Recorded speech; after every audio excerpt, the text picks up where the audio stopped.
Hello, Carl King here. Like many fans of complex metal music, I first discovered Morgan Agren through his performance on Fredrik Thordendal's Special Defects album. I couldn't believe what I was hearing.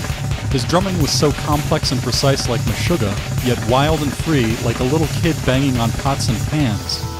His own band in Sweden called Mats Morgan has given me years of hope that music can be challenging, beautiful, and even fun all at the same time. Not enough people know who he is, and I plan to change that. In May 2012, I assembled a crew to film Morgan during his week-long trip to LA. We followed him everywhere and interviewed his friends and pro musicians like Mike Keneally. He's navigating all these amazing time changes in such an exhilarating way. Nick DiVirgilio of Spock's Beard. There was a time in the 70s and 60s where that kind of stuff was more accepted, and it's just not that way right now. Mildrix Pulchers. There's bands like Periphery and Animals as leaders. They're on the forefront of drumming, and it's the kind of thing that Morgan just really can't seem to catch up, keep with. Danny Carey of Tool. If he disappears, it's probably because I killed him, so I'm jealous now. Drum virtuoso Thomas Lang. Attention span is very short, and if they can't bop along to four on the floor, or understand some very, primitive lyrics, chant along, then it doesn't do it for them. There's a subtlety and dynamic and complexity to this style of drumming and music that is not easily digested. Anders Moridsson, session guitarist for Taylor Swift and John Fogerty Band.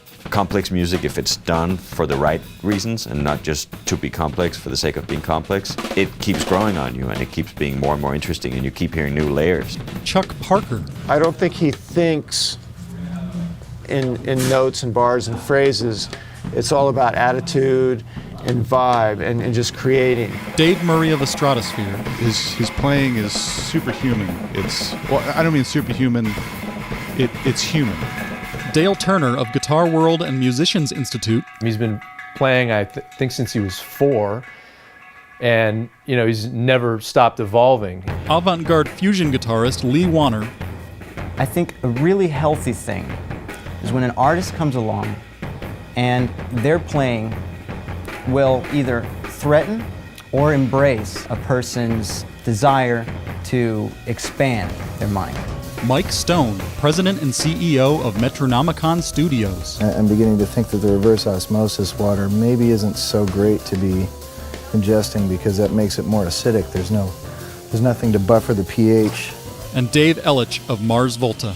It's not supposed to be clinical and precise and in a sterile laboratory somewhere. It's when you're standing in front of him playing and he's just really going for it, it's just this wall.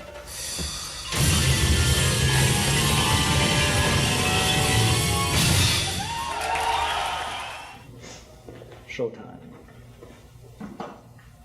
So far, this has all been self-funded, but now it's time for post-production and release, which means we need your help. Our goal is to raise $10,000 to finish the film.